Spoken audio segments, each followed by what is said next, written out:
La historia El Matadero se desarrolla en el siglo XIX durante la época de Cuaresma.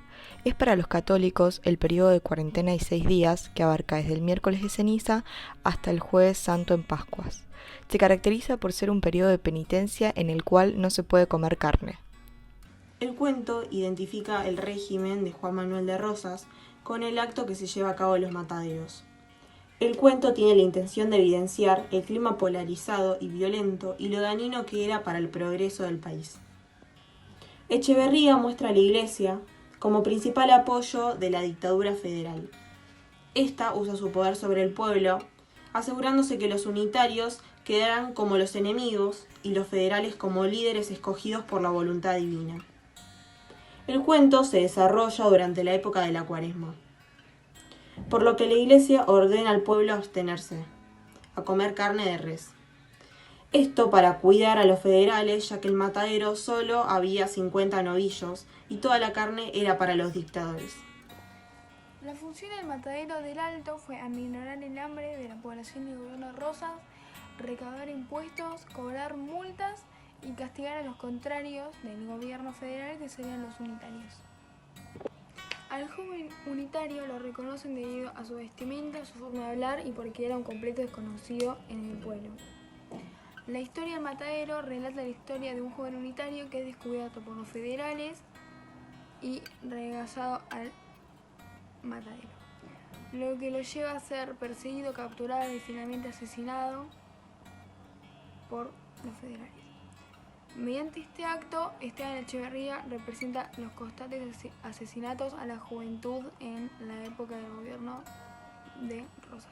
La frase que bravuraron los federales, siempre en pandillas cayendo como buitres sobre la víctima inerte, hace referencia a los federales que siempre estaban en grupos y atacaban a las personas que no tenían nada que ver con el problema o a los más indefensos, sabiendo que estos no les iban a causar problemas y que tampoco se iban a defender.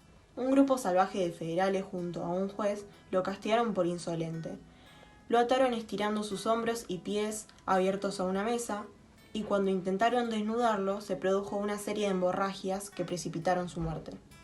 Fue ultrajado, vejado por los federales. Los federales, como bárbaros, odiaban a los unitarios, jóvenes intelectuales refinados. El joven unitario pasa solo y altanero frente a un grupo de federales. Esto significaba para ellos una provocación.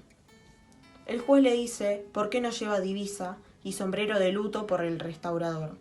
Todo significa provocación para los federales y el juez. Algunas citas son: siempre en pandillas cayendo como buitres sobre la víctima inerte.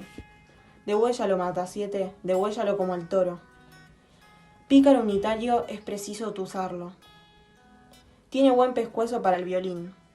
Y por último, mueran los salvajes unitarios. Este relato de Echeverría, donde se usa la ironía para realizar una crítica social y una denuncia política para Rosas y el régimen federal, intenta describir lo general a partir de lo particular. Así, a partir del matadero, el autor describe a la federación y a la mazorca. Los personajes son descritos en dos grupos opuestos, los unitarios y los federales. Los militantes del Partido Federal, cuyo caudillo era Rosas, son representados como personas crueles, brutales, bárbaros y brutos. Estableciéndose analogía entre los personajes federales, hay animales como buitres, lobos y tigres, con gusto por la sangre, actitud depredadora y dominación por el terror y la violencia.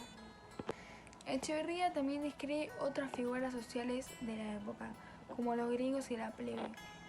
A los extranjeros lo suele escribir con burla, lo que deja entrever algo de desprecio por parte del autor. Al pueblo los describe como incultos y hambrientos. Los personajes de la plebe, como las negras, achurreras y los muchachos que se entrenan al manejo del cuchillo, son descritos como seres vulgares y fácilmente manipulables, de manera que conforman fácilmente de los designios del restaurador y de los mandatos de la Iglesia y se olvidan rápidamente de los hechos. Lo popular se exalta en esta literatura romántica, el popularismo sobre lo aristocrático. El yo del escritor se refleja en la obra. Hay preferencia por lo sentimental sobre lo racional. Libertad. Refleja la actitud del escritor frente al arte, rompe las reglas y normas clásicas, guiándose solamente por propia originalidad y por ningún esquema preestablecido. El principal sentimiento es el amor idealizado, el sentimiento religioso y Dios que está asociado al hombre y a su entorno. La mujer que despierta sentimientos extremos de ángel o demonio sin prejuicios sociales, la naturaleza con escenarios en ruinas, la soledad de la noche o de los campos, la luna como única perturbación de la privacidad del autor, los bosques de los campos o el mar. El relato posee un narrador de tipo testigo, porque en el transcurso de la historia una persona va relatando todas las cosas que ve y va sintiendo. Lo diferencia de un narrador omnisciente, porque no maneja todo lo que sucede en la historia, sino solo lo que ve. Algunos de los ejemplos pueden ser la diversidad de registros, sangre y mezcla, otros el registro religioso y el político. En estos participan el ser humano y los animales.